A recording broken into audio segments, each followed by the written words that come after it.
You know, the issue that I faced when I was transitioning, that I felt hell. From corporate to running my own business, it was really a 6 month to a year. I was completely destroyed.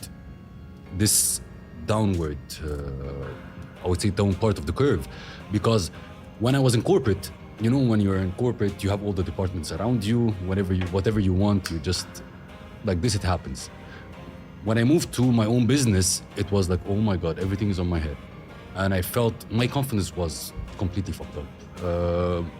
Self-doubt is unbelievable. Even I had the period that I was thinking to go back to corporate. Did you had this, any of these feelings? Self-doubt? Yeah, definitely. Like the corporate job that I had was cushy. Like it was stressful, but it was like, it had all the things you think you needed, right? It was part of a global company. It was a nice office. I had a team.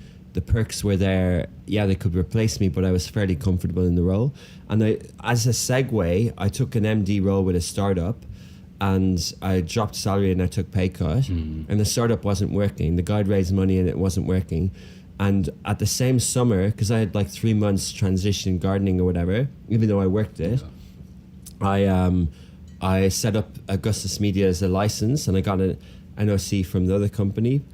And I started Love in Dubai in September 2015. Wow. And then I remember going to my brother's wedding in Pakistan, and in that week, I was MD of a digital tech startup. Yeah.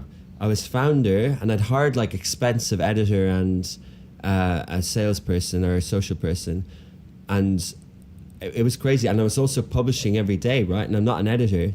And I remember like my brother saying, "Hey, get off your laptop, you're in a family wedding." And I'm like, do you know how bloody stressful this is? Like, so a big story had just happening when the royal family had just passed away, and you know, we had to publish it. And like, I was doing my best to carry all the stuff, and I was so stressed out. Like, I ended up going to therapy for a period. Oh, really? Yeah, I was really, really stressed. Like, it was way too much. And publishing isn't like agency. Like agency, you can have a client on day one.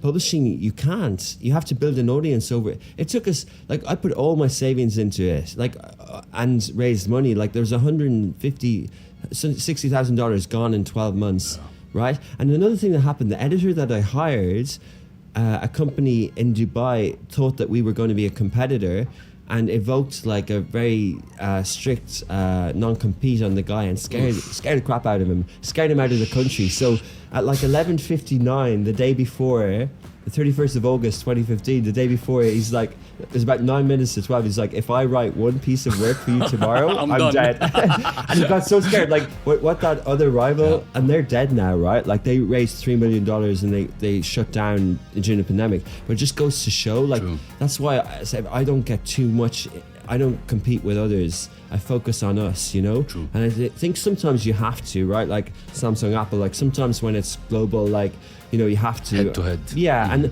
you know, like when it's a zero-sum game, when there can only be one winner. But I think, you know, in F&B there can be more than one winner, and I think in media, in this part of the world, I think you can have an ecosystem around it. Perfect.